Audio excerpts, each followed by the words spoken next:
এদেরই ইফতার মাহফিলে বা পাঁচশারি পার্টিতে একদল ভালো ভালো ঘরের লোকেরা বসে আছে। অনেকে তো বলছে যে আপনি এদিকে বলছেন, ওখানে গিয়ে দেখছি অনেক পীর সাহেব পীরজাদা মৌলভী সাহেবও তো বসে আছে, ইমাম সাহেবও তো বসে আছে, তাহলে কি বলছেন আপনি? আমি একটাই উত্তর দেবো এই জায়গায়, কেন এর বেশি উত্তর দিবার মতো ক্ষমতা আমার নাই। কি উত্তর দেব? রাসূল বললেন অন্যায় দেখলে হাত দিয়ে রোকো, যদি হাতে ক্ষমতা না থাকে মুখ দিয়ে প্রতিবাদ করো, যদি মুখে ক্ষমতা না থাকে ঘৃণা করে দূরে সরে যাও। আমার বাপ যদি মদ খায়, আমার হাতে ক্ষমতা নেই টেনে এক গেলে চড় মারা, কেন আমার আব্বা হয়, যতই বড়ই অন্যায় করুক আমি চড় মারতে ছেলে যে পারি না, এখানে হাত তুলতে পারছি না। দ্বিতীয় নম্বর, আমার বাপ যদি কিছু একটা ভুল করে আমি সেটা পাড়ায় পাড়ায় গিয়ে প্রচার করে তার বিরোধী করতে পারি না, কেন পাপ হয়। সে জায়গায় উচিত কি হবে? তাকে ঘৃণা করে, তার অন্যায় কাজকে ঘৃণা করে তার থেকে দূরে সরে থাকা, যে না কেন আপনার কাজ নবীর ইসলামের বিরুদ্ধে, আপনার আগে আমার কাছে ইসলাম, আমার আল্লাহ, আমার রাসূল। শুনছেন? তাহলে সেই জায়গায় যদি কোনো ভালো ঘরের ছেলে এরকম ইফতার পার্টিতে ইসলামকে মিটাবার জন্য যেখানে নাটক হচ্ছে, ইসলামের একটা মহান ফরজ কাজের একটা অংশকে নিয়ে খেলা করা হচ্ছে, এরকম যদি সে জায়গায় কোনো ভালো ঘরের কাউকে দেখেন, তাদের থেকে দূরে সরে যান। তাদের বিরুদ্ধে মন্তব্য করার অধিকার আপনাদের নাই, কেন মানুষ দূরে সরে যান। তারা ডাকলে যাবেন না, তাদের কাছে বসবেন না, তাদেরকে সালাম কালামও করতে যাবেন না, তাদের থেকে দূরে সরে যান। কেন? আমার জানা নাই তাদের ঈমান আছে কিনা। শুনছেন না? শোনেন? তাহলে বলুন, আজকে যদি না রোকেন, কালকে দেখবেন ইফতার পার্টিতে বিসমিল্লাহ বলে, যেমন আমরা খেজুর দিয়ে খাওয়া সুন্নত মনে করি, কেন রাসূল খেজুরকে পছন্দ করতেন, যদি না রোকেন কাল ইফতার পার্টিতে দেখবেন মদের বোতল নিয়ে বসে আছে। রুখতে পারবেন না, অনেক দূর বেরিয়ে যাবে, তখন হাত থেকে ফসকে যাবে। এখনই দরকার শক্ত হাতে ধরা। আর আল্লাহ সুযোগ দিয়েছে, এবারে আল্লাহ সুযোগ দিয়েছে, শক্ত হাতে করে ধরতে হবে। কথা বুঝছেন না? বোঝেন? যদি না বোঝেন আমার কিছু করার নেই। আমার ধর্মকে বারবার আঘাত দেওয়া হচ্ছে না, হয় না? বলুন, হাত তুলে মানুষ দোয়া চায়, চোখের পানি কাঁদে, আর সেই হাত তুলে হা হা করে হাসা হচ্ছে। কি যে বলছে, আমি তো মনে করি হয়তো এমনও বলছে একে অপরকে, দেখ মোল্লা গুণকে কিভাবে বোকা বানাচ্ছে, এটাও তো বলতে পারে। আর আমরা বোকা মুসলমান, সামান্য ভিক্ষার জন্য আমার ধর্মকে যারা বেউজ্জতি করে তাদের সঙ্গে আমরা দল করি, তাদেরকে আমরা শক্তিশালী করি, তাদের পিছনে ঘুরে বেড়াই, তাদেরই দলদাস হয়ে ঘুরে বেড়াই। কেন? তারা একটু ভিক্ষা দেবে, খাবো। মনে রেখে দিবেন, আল্লাহ আপনাকে আরো ভিখারি বানাবে, আল্লাহ আপনাকে আরো ক্ষতি করবে। মনে রাখবেন, প্রভুর ইশারা ছাড়া কিচ্ছু হয় না। আপনি এদের বিরুদ্ধে বলতে গেলে আপনাকে এরা লক্ষ চক্ষু দেখাবে, আপনাকে হুমকি দেবে, আপনাকে বলবে বড় মাতব্বর হয়ে গেছি, দাঁড়া তোর বাড়ি পুলিশ পাঠাবো, দাঁড়া তোকে মিথ্যা কেসে জড়াবো। কথা বুঝছেন না? বোঝেন না? কেন? ওরা পাওয়ারের জোরে আমার ধর্মকে মিটাচ্ছে। আমাদের উচিত হবে যে পাওয়ারে ওরা আমার ধর্মকে মিটাচ্ছে, ওই পাওয়ার থেকে ওদেরকে আস্তে আস্তে সরিয়ে দিবার জন্য আমাদেরকে চেষ্টা করা দরকার আছে না নাই? জোরে বলুন, আছে না নাই? এই আজ না রোকেন, কালকে দেখবেন ইফতার পার্টিতে নাচ হবে, মেয়ে ছেলে আসবে, সেখানে সব যুবকরা যে ভিড় করবে, নারী পুরুষ এক জায়গায় হবে, যেটা ইসলামে হালাল না হারাম। জোরে বলো, হারাম। তার ধর্মে কি আছে না আছে আমি জানি না, কিন্তু আমার ধর্মে হারাম তো, এটা আমার ডিউটি আপনাদের কাছে সত্যটাকে উদ্ঘাটন করে দিয়া, তাই সত্যটাকে উদ্ঘাটন করে দিচ্ছি। মনে রাখবেন, পৃথিবীতে তিন ধরনের মানুষ আছে। ক ধরনের? তিন ধরনের। একটা হচ্ছে গায়ের ইসলাম, যারা প্রকাশ্য বলে দিয়েছে আমরা ইসলাম মানি না। আর একটা হলো মুমিন মুসলমান, যারা মুখ ও দিল থেকে ইসলাম ও কোরআনকে মানে। আর একটা হলো মুনাফিক মুসলমান। সব থেকে বড় ভয়ানক ক্ষতি হলো এই মুনাফিক মুসলমান। আপনি খেয়াল করে দেখুন, খেয়াল করে দেখুন, মুনাফিক মুসলমানগুলোই কিন্তু আমার ধর্মটাকে শেষ করছে। মুনাফিক মুসলমান গুলো কিন্তু আমার কওমের একটু কেউ বড় হতে চাইলে মেরে দাঁত বসিয়ে দিচ্ছে। খেয়াল করে দেখুন, মুনাফিক মুসলমান গুলো আমার কওমের ছেলেরা যদি একটু নিজেদের কথা ভাবে যে আমরা একটু নিজেরা ভাববো, একটু একতা হব, অমনি মুনাফিক মুসলমান গুলো দেখুন আমাদের ঘরে মারছে, ঝগড়া করছে। গায়ের ইসলামরা কিন্তু আমাদের ঘরে মারেন না, ঝগড়া করেন না। এই কথা বুঝছেন না? বোঝেন না? আর সামনে বেশি দূর যাবার নাই যে বাবা জানতাম যে এখনো দুনিয়া অনেক দিন আছে, আবার উঠে দাঁড়াবো খনি, আর সুযোগ পাবেন না। কেন? দুনিয়া এখন শেষের দিকে, আর দুনিয়া শুরুর দিকে নয়, শেষের দিকে। তো যাক, আমার বোঝাবার উদ্দেশ্য একটাই, অন্য কোন ধর্মকে আঘাত, বলুন জোরে বোন, আঘাত। আমরা রিসেন্ট দেখলাম বিভিন্ন জায়গায় কোন কোন মানুষ তার ধর্মের কাজ করে, তার ধর্মের কাজ করতে গিয়ে দুটো সম্প্রদায়ে বিশাল মারপিট হচ্ছে। কেন ভাই? ধর্মের কাজ করতে গিয়ে মারপিট হবে কেন? খুব ঠান্ডা মাথায় বুঝবেন, এই মারপিট না মুসলমান করে না মুসলিম করে, এ মারপিট লাগানো হয় একদল স্বার্থলোভী মানুষরা। এই মারপিটটা লাগায় একদল স্বার্থলোভী লোকেরা ঠান্ডা ঘরে বসে দুটো মাথা মিটিং করে। ঠান্ডা ঘরে বসে, বুঝতে পারছেন তো নাকি, দুটো মাথা মিটিং করে, মিটিং করে নিয়ে পুরো সাজানো নাটকে ফিতনা লাগায়। আর ফিতনা যখন হয়, হাজার মুসলিম হাজার অমুসলিম গরিবের ক্ষতি হয়, তাদের কিছু হয় না। কথা মাথায় ঢুকছে? কেন? ধর্ম কখনো হিংসা শিখায় না। হিংসা যেটা, ওটা ধর্ম নয়। ধর্ম কোনদিন হিংসা শিখায় না। আমার যতটুকু জানা আছে ছোট্ট জ্ঞানে, ও যারা অন্য ধর্মের মানুষ আছে, সে হিন্দু হোক বা অ্যাকচুয়ালি সনাতন ধর্ম, হিন্দু বলে নয়, সনাতন ধর্ম, সনাতন ধর্ম কখনো হিংসা শিখায় না, যতটুকু আমার জানা আছে। আর ইসলাম, এটার মানেই তো শান্তি, সালাম থেকে এসেছে শান্তি। তাই কোন ধর্ম হিংসা শিখায় বলে আমার জানা নাই। তারপরও ধর্ম কাজে হিংসা হয় কেন? এই কারণটা আপনারা ঠান্ডা মাথায় বুঝতে পারবেন। হিংসার পরে লাভ কাদের হয় দেখতে হবে। হিংসার পরে লাভ কাদের হয়? উভয় ধর্মের কারো লাভ হয় না, উভয় ধর্মের লোকের ক্ষতি হয়। লাভ হয় এক শ্রেণীর মানুষের, যা আমাদের গলায় বেড়ি পরিয়ে রশি দিয়ে আমাদেরকে গোলাম বানিয়ে তারা নেতা সেজে ঘুরে বেড়ায়, তাদের লাভ হয়। কি গো, কথাটা খারাপ লাগছে? খুব ভালো করে বুঝুন। কেন? ইতিহাস পড়েছি আমি, এটা নতুন নয়। আগামীতে আরো অনেক কিছু ঘটবে, তাই সতর্ক করছি, খবরদার মাথা গরম করবেন না। কিছু ঘটলেই কাপড় তুলে ছুটবেন না। দাঁড়ান, ভাবুন, বুঝুন কি হয়েছে, সত্য মিথ্যা যাচাই করুন, তারপরে কথা বলুন। অন্যায়কে অন্যায় বলুন, ন্যায়কে ন্যায় বলুন। ইসলাম কোন পক্ষপাতিত্ব করার ধর্ম নয়।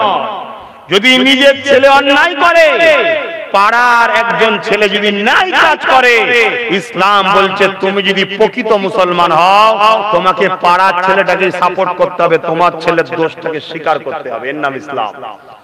শুধু পাড়া নয়, একজন মুসলমান যদি অন্যায় করে, একজন অমুসলিম হিন্দু যদি অন্যায় নির্দোষ হয়, ইসলাম বলছে তোমাকে সত্যবাদী যদি হও, তোমাকে এই যে অন্যায় করেন সে অমুসলিম তো কি হয়েছে, তার পক্ষেই সাপোর্ট করতে হবে, অন্যায়কারীকে সাপোর্ট করা যাবে না। এর নাম ইসলাম। আমার কথা বুঝতে পারছেন তো নাকি? না আপনাদেরও বেজার লাগছে? কেন? কি ধর্ম শিখে বসে আছেন কে জানে? খারাপ লাগছে? খুব ঠান্ডা মাথায় বুঝুন। আমাকে আনা হয়েছে শুধুমাত্র একটু দোয়া আর একসাথে ইফতার, তাও নিজে থেকে এসে একটু কথা বললাম। কেন? বলতে ভালো লাগে, বলতে ভালো লাগে, তাই বললাম। ব্যক্তিগত কারো সঙ্গে আব্বাস সিদ্দিকীর বন্ধু নাই, ব্যক্তিগত কারো সঙ্গে আমার ঝগড়াও নাই, ব্যক্তিগত কারো সঙ্গে, সে মুসলিম হোক আর অমুসলিম হোক, কারো সঙ্গে আমার বন্ধুত্ব নাই, আর কারো সঙ্গে আমার ঝগড়া না। আমার বন্ধুত্ব তার সাথে মান আহাব্বা লিল্লাহ ওয়া আবগাদা লিল্লাহ ওয়া আতা লিল্লাহ ওয়া মানআ লিল্লাহ ফাকাদ ইসতাকমালাল ঈমান। ভালোবাসি সৃষ্টিকর্তার জন্য, দুশমনি করি সৃষ্টিকর্তার জন্য, আত্মীয়তা করি সৃষ্টিকর্তার জন্য, বিচ্ছেদ হই সৃষ্টিকর্তার জন্য। কেন? আমি আমার নয়, আমিও তিনার, যিনি আমায় বানিয়েছেন। তাই বাপ একটু সতর্ক হয়ে চলেন। আজ কিছু মানুষ সম্প্রীতির নামে, শিক্ষা তো নাই, আমার ধর্মের বিষয়ে উল্টো পাল্টা মন্তব্য করে দিচ্ছে, আর আমরা কিছু লোক খুশিতে হাততালি দিতে লেগেছি। আমি দেখেছি আপনাদের এই এলাকার কোন একটা জায়গার বক্তব্য, কোন একজন ব্যক্তি সম্প্রীতির নামে আমার হোসাইন পাকের নামে বিরোধী কথা বলেছে, কিন্তু সেখানে দেখলাম হাজারো মুসলমান হাততালি দিচ্ছে। সে জানেই না, মূর্খ, জীবনে তো স্কুলে যায় না, আর মাদ্রাসার চৌকাটও পার হয়নি। ও মূর্খ কি বোঝে হোসাইন সম্বন্ধে? হোসাইন কে? যাকে দেখলেই জান্নাত পাওয়া যায়, তার নাম হোসাইন। জোরে বলুন সুবহানাল্লাহ। আজকে সেই হোসাইন হুজুরের শানে কি কথা বলতে হয় সেটা জানে না, আজকে হাততালি দিচ্ছে মুসলমানরা। বাপ শুধরে যাও। যদি মনে করো যে তোমার কথা রেখে দাও, পাওয়ারের জোরে অনেক কিছু হয়, আধ ঘন্টাও লাগে না, তুরস্ককে পুরো কাঁপিয়ে আল্লাহ ছেড়ে দিয়েছে, আধ ঘন্টা লাগে না। যারা গতকালকে 40 তলা বিল্ডিং এ শুয়েছিল, 30 তলা বিল্ডিং এ শুয়েছিল, 20 তলা বিল্ডিং এ শুয়েছিল, কোটি টাকার গদিতে শুয়েছিল, কোটি টাকার গাড়িতে চাপতো, লক্ষ টাকা মানুষকে যাকাত দিত, সকাল হতে না হতে হাত পর্যন্ত পেতে বেড়াচ্ছে, একটু ভিক্ষা কে দেবে খাবো। 1 সেকেন্ড লাগবে না আমার আল্লাহ তোমাদের নাম নিশানা মিটিয়ে দিতে। তাই পরিবর্তন হও। ইসলামে যদি উপকার করতে না পারো, ক্ষতি করবে না। সমাজে শান্তি যদি প্রতিষ্ঠিত করতে না পারো, কাউকে লুটবে না, ফিতনা করবে না। আজকে সমাজকে আগুন ধরিয়ে দিয়েছে, ফিতনা করে দিয়েছে, দিন রাত মারপিট, মিডিয়া খুললে হয়, পেপার খুললে হয়, এই হচ্ছে এই হচ্ছে এই হচ্ছে এই হচ্ছে। কিসের জন্য? সামান্য একটু গরিবের রক্ত চুষে খাবো তার জন্য, অন্য কিচ্ছু নয়। গরিবের মালটা ওইখানে বসলে ঝেড়ে খাওয়া যাবে এর জন্য। কেন রে বাবা? তোর সেবা করতে মনে গেছে, তুই মানুষকে বলবি আমায় সুযোগ দে ভাই সেবা করব। মানুষ যদি তোকে দেয় করবি, না দেয় না করবি। তোর মন গেছে, তুই বলবি আমাকে দে ভাই আমি করব। মানুষ যদি তোকে বিশ্বাস করে, সুযোগ দেয়, করবি না করবি না। না, এখন সেবার নামে ব্যবসা চলছে, ব্যবসা, রক্ত গরিবের লুটে খাওয়া চলছে। কথা শুনছেন না শোনেন? আবার রিসেন্ট দেখলাম কি, আরে পাকিস্তান আমার দেশের কি ক্ষতি করবে, পাকিস্তান আমার দেশকে কি শেষ করবে। আমার দেশে একদল গাদ্দাররা আছে না, আমার দেশকে গরিব বানাবার জন্য, আমার দেশকে দেউলিয়া করার জন্য, আমার দেশের মানুষগুলোকে মেরে ফেলার জন্য যথেষ্ট। তার প্রমাণ কি? ক্ষমতার জোরে এলে গরিবদের ঘর বাড়ি দোকান পাটাই লুট ভাঙ চুর করে শেষ করে দিচ্ছে। করেছে না করেন? বলুন। এরা গাদ্দার, এরা দেশদ্রোহীরা, এরা সমাজ বিরোধী। কেন? দেশবাসী হয়ে দেশবাসীকে লোটে কি করে, দেশবাসী হয়ে দেশবাসীকে শেষ করে কি করে। উচিত এদের বিরুদ্ধে প্রত্যেকটা মানবতা প্রেমিক মানুষের এক হয়ে লড়াই করা দরকার। তো যাক, বেশ কিছু কথা বললাম, আপনারা ইতিবিক্ষিপ্ত ভাবে শুনলেন, আপনাদের কি কারো কষ্ট হলো? তবে যেটাই বলেছি আমার ধর্মের কথা বলেছি না। আপনি দেশের কথা বললেন, দেশকে ভালোবাসার নাম হলো ইসলাম। জোরে বলুন সুবহানাল্লাহ। কেন? আমার ধর্মে দেশকে ভালোবাসারও শিক্ষা আছে। শুনছেন? আমার নবী হযরত প্রফেট মুহাম্মদ সাল্লাল্লাহু আলাইহি ওয়াসাল্লাম, তিনি তিনার মাতৃভূমি মক্কাকে ভালোবেসেছে, মক্কার জন্য কেঁদেছে, মক্কাকে সন্ত্রাস মুক্ত করেছে, মক্কাকে সমাজ বিরোধী মুক্ত করেছে, মক্কার সার্বিক উন্নয়ন করেছে, মক্কাকে বিদেশি শক্তি থেকে নিরাপদের সিস্টেম তৈরি করেছে। কেন? আমার নবীর মাতৃভূমি ছিল মক্কা। মুহাম্মদ রাসূল যেটা করেছে মুসলমান হিসাবে আমার জন্য করা ইসলামের হুকুম অনুযায়ী সুন্নাত, আমার মাতৃভূমি হলো আমার এই মহান ভারত।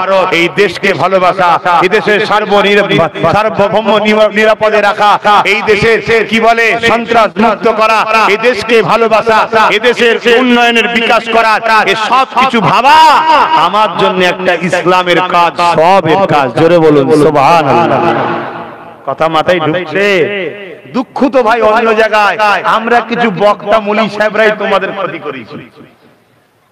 কিছু বুঝতে পারছেন না, পারেন না, শুধু বলেছেন নামাজ পড়ো, নামাজ পড়ো, নামাজ পড়ো, নামাজ পড়ো।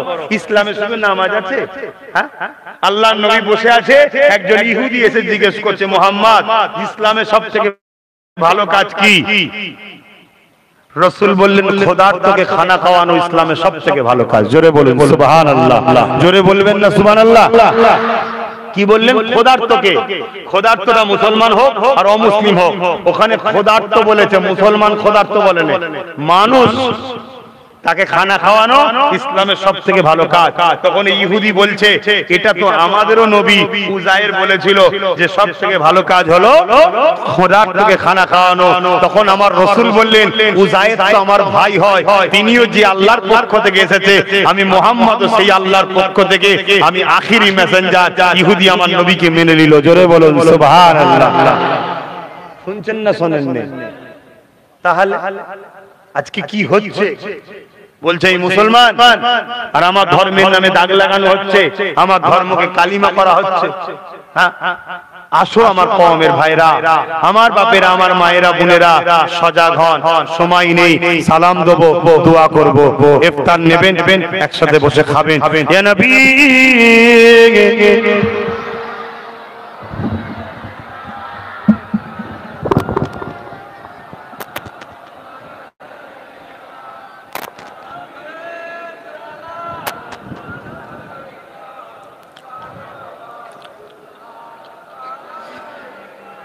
যারা ইফতার করবেন, রোজাদার আছেন, আগিয়ে আগিয়ে চলে আসেন। এই কাতার দিয়ে বসে না প্যাকেটে। আচ্ছা, প্যাকেটের দূরে আছে। সালামের পর এই লম্বা লম্বি কাতারটা করবেন। কথা বুঝে আসছে? সালামের পর এরকম এরকম কাতারটা করবেন। ইয়া নবী সালাম, ইয়া রাসূল সালাম, ইয়া হাবিব সালাম, সালাবাতুল্লাহ।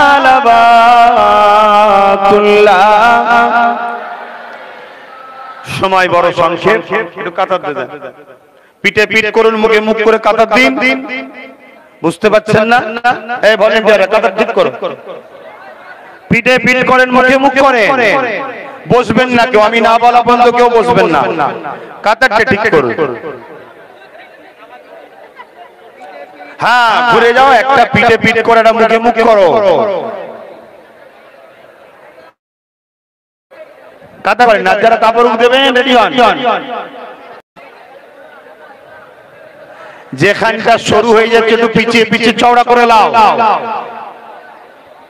একটু দেখো, খেয়াল করে দেখো কোথায় কি জায়গা ফাঁকা আছে, সেখানে চলে যাও। এ চলে আসো, এগিয়ে আসো জলদি করে। বাপ ছোটবেলায় মসজিদে গিয়ে ইফতার করতাম, ঘরে থাকে আছে সবার, একসাথে বসে ইফতার করার একটা আলাদা আনন্দ। ঠিক না বেঠিক? আসেন সকলে কাতার দেন, কাতার সিধে করে, সকলে বসে যান, কাতার সিধে করে সকলে বসে যান, দোয়া হবে। তোমরা কিছু লোকদের ঠিক করো।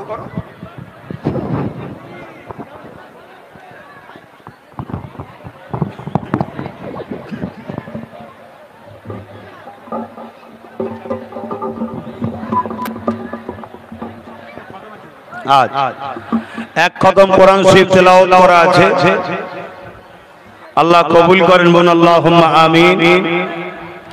যেখানটা কাতার সমস্যা হয়েছে উঠে গিয়ে অন্য জায়গায় কাতারটা দিন, ওটা ঘুরে যাও, ওইদিকে ঘুরে যাও।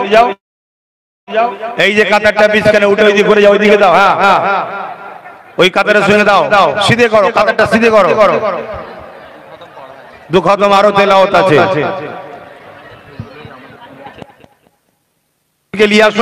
উদ্বোধন করে দিই, দুই একজন কমিটির ছেলে আসো, আমি দিয়ে উদ্বোধনটা শুরু করে দিই। তারপরে তোমরা গরিবের বাড়ি বাড়ি দেবে। বসে যান, কাতার দিয়ে বসে যান।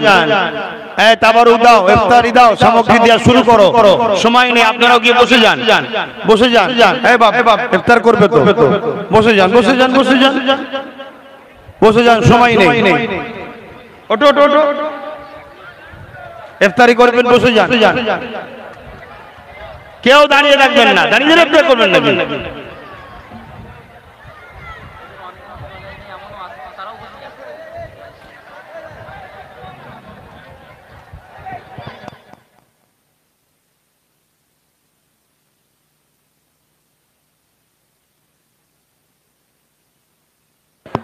যারা দাঁড়িয়ে আছেন সকলে বসে যান,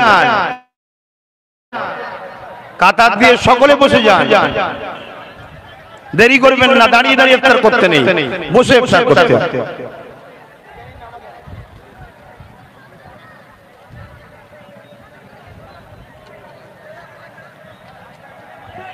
যে যা পড়েছেন আমাকে হাওলা করুন, সকলে পড়ুন। বিসমিল্লাহির রহমানির রহিম। আল্লাহ তাআলা আমি জানা অজানা, ইচ্ছা ও ইচ্ছা সকল গুনাহ হইতে তওবা করিতেছি। আস্তাগফিরুল্লাহ রাব্বি মিন কুল্লি যামবিন ওয়া আতুবু ইলাইহি। আশহাদু আল্লা ইলাহা ইল্লাল্লাহ ওয়াহদাহু লা শারীকা লাহু ওয়া আশহাদু আন্না মুহাম্মাদান আবদুহু ওয়া রাসূলুহু। লা ইলাহা ইল্লাল্লাহ মুহাম্মাদুর রাসূলুল্লাহ সাল্লাল্লাহু আলাইহি ওয়াসাল্লাম।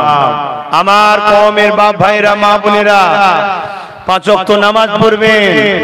এক মাস এই যে রমজান মাসে রোজা রাখছেন, আল্লাহ যতদিন বাঁচিয়ে রাখবে রাখবেন। হজ করবেন মালদাররা, যাকাত গরিবদের ঘরে দেবেন। যাকাত সর্বপ্রথম হক হলো আপনার পাড়া প্রতিবেশীর মধ্যে যারা গরিব আছে তাদের ঘরে দিতে হবে।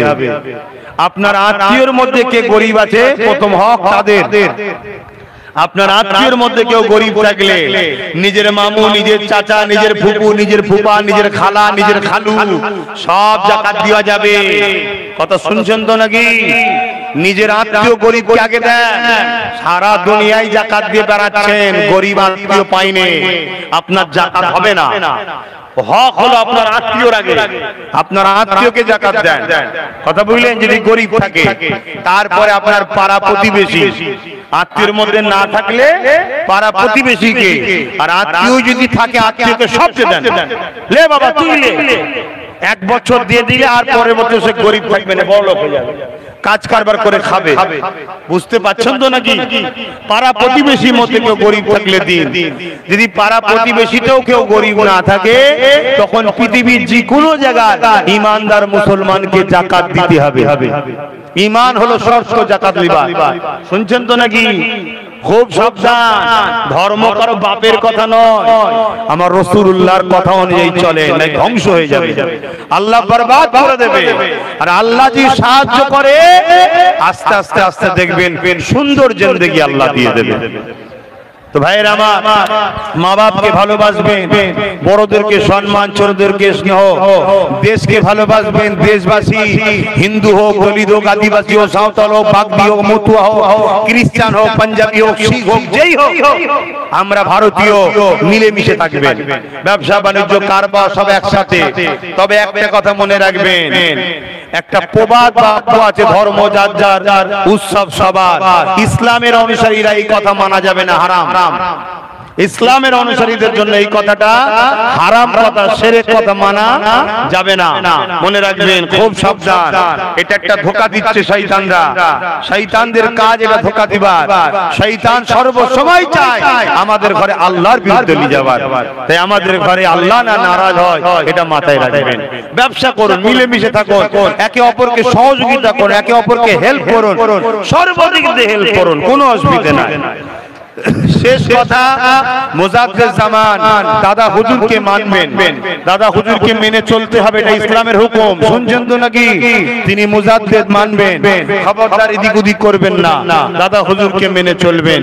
আল্লাহ আমাদের সকলকে বুঝার তৌফিক দেন। এখন এবারে একটু আমার দিকে তাকাবেন একবার। এতক্ষণ কানে শুনলেন, ঠিক আছে, এবার একটু তাকিয়ে দেখেন। দেখছেন সবাই? খুব ভালো করে শুনবেন।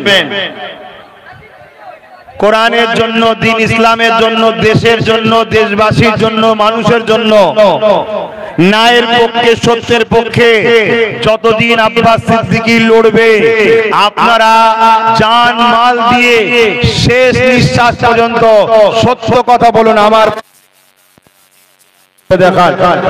কথা দিচ্ছে দেশের জন্য, সমাজের জন্য, মুসলিম হোক আর অমুসলিম হোক, মানুষের জন্য, সত্যের জন্য, ইনসাফের জন্য, গরিবের জন্য যতদিন আমি লড়বো, আপনারা আমার পাশে দাঁড়াবেন, জান মাল যেটা লাগবে দিয়ে দাঁড়াবে, হাত নামান।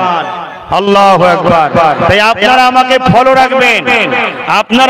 ফলো রাখবেন, আমার বিষয়ে কে কি বলছে শুনবেন না, ডাইরেক্ট আমার মুখ থেকে যেটা শুনবেন, ডান দিকে ডান দিক, বাঁ দিক, সোজা পিছন যেটা বলবো সেটা শুনবেন।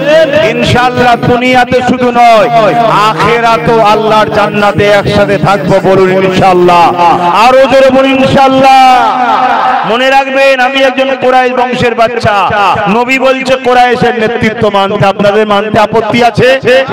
আমি কোনো অন্যায় কথা আপনাদেরকে দেখাইনি, দেখাবো না। আমাকে নিয়ে অনেক মিথ্যা প্রচার হয়, সত্য প্রমাণ করতে পেরেছে? বলুন পেরেছে? তাই মনে রাখবেন, মজবুত হয়ে থাকবেন।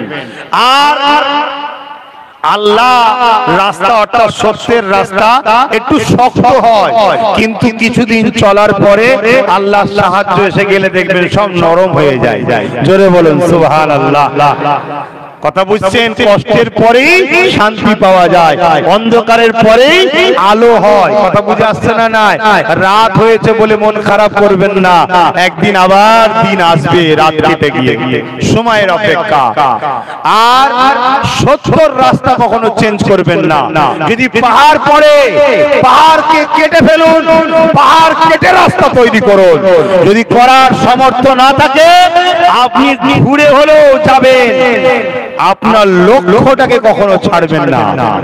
শুনছেন তো নাকি? আর শেষ কথা, অধিকার নেবেন, ভিক্ষা নেবেন না। ভিক্ষা লিয়া ইসলামে নিষেধ। শুনছেন তো? অধিকার লিয়া ইসলামে হালাল। একটা লোকের বাড়িতে কাজ করতে গেছেন, সে সুদের কাজ করে। কিসের কাজ করে? সুদের কাজ করে। তার বাড়িতে আপনি কাজ করতে গেছেন, শুনছেন?